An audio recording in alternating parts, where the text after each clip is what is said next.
Ustadz, lah sekarang yang di alam barzah ngapain? Yang di alam barzah ini sekarang kita harus paham, alam yang dilewati manusia itu 4. Ada alam janin, ada alam dunia, ada alam barzah, dan ada alam akhirat. Nah sekarang yang di alam barzah ngapain Ustadz? Di alam barzah itu 2. Kalau tidak mendapatkan naim, dia mendapatkan adab. Kalau tidak mendapatkan kenikmatan, maka dia mendapatkan adab. Dan manusia ketika di alam barzah, maka mereka diperlakukan oleh Allah sebagaimana amal yang mereka lakukan ketika mereka di dunia. Makanya macam-macam, beda-beda. Ada roh yang ditaruh di dalam barzakhnya, dilapangkan antara pandangan dia dengan ke surga. Maka dia melihat surga dan dia menikmati itu setiap waktunya dan setiap saatnya. Itu kenikmatan. Ada roh yang kemudian tergantung antara langit dan bumi. Siapa roh itu? Yaitu adalah mereka yang memiliki hutang, tetapi tidak membayarkan hutangnya sampai dia meninggal dunia. Dia tergantung antara langit dan bumi. Dia kesakitan, nggak bergentayangan. Nggak ada bergentayangan, turun nggak ada bergentayangan. Maka kemudian di alam barzah itu beda-beda. Ada yang mendapatkan kenikmatan, ada yang ditaruh di sungai darah, dia melipir, setiap dia melipir dilempari batu sampai pecah kepalanya. Siapa? Pemakan riba. Ada yang kemudian ditaruh di tanur, tanur itu periuk, masuknya kecil, kemudian bawahnya gede.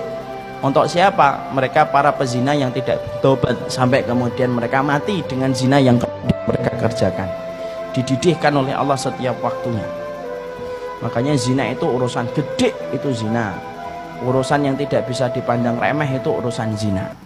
Maka dipanaskan. Ada roh yang kemudian di dalam tembolok burung-burung hijau menikmati surga, masuk ke surga di tembolok burung hijau, kemudian makan yang di surga, kemudian rumahnya di bawah arsy Allah. Siapa itu? Darahnya para syuhada.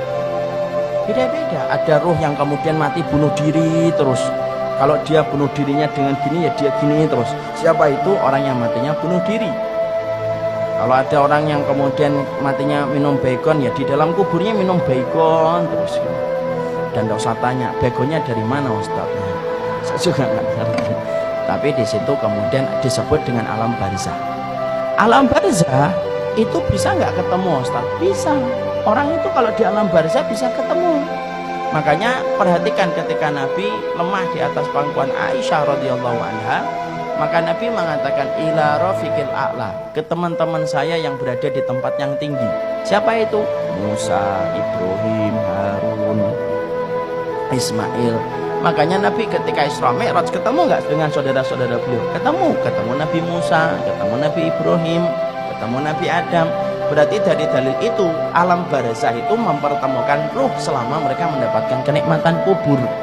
Keluarga kita ketemu dengan keluarganya selama mereka sama-sama mendapatkan kenikmatan kubur.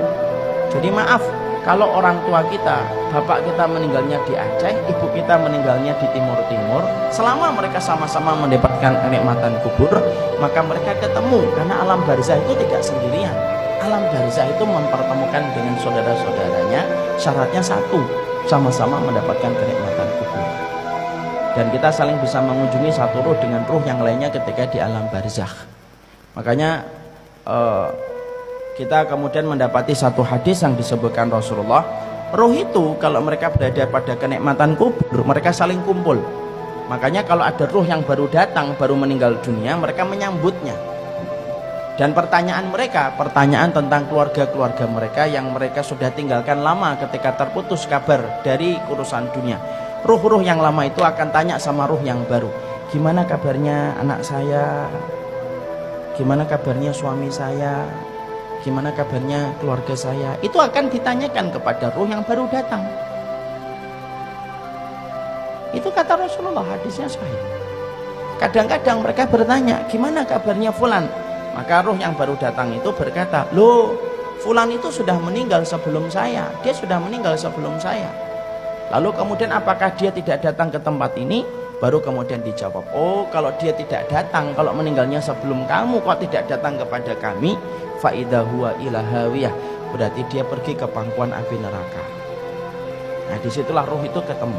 Dan ruh kemudian mereka bertanya kepada ruh yang baru. Makanya kita mendapati bahwasanya itulah yang dinamakan dengan alam barzah, masih bisa bertemu. Siapa ruh yang tidak bisa berkumpul? Ruh yang mendapatkan azab kubur itu tidak bisa ketemu. Karena orang yang mendapatkan azab kubur berarti dia berada pada hukuman. Hukuman itu yang tidak bisa mempertemukan dengan keluarganya. Sama dalam konteks kehidupan kita. Kalau ada yang di Cipinang penjara, dia tidak bisa ketemu saudaranya, tidak bisa ketemu dengan keluarganya. Sama sebagaimana itulah kita kemudian mendapati di dalam ruh itu semacam itu.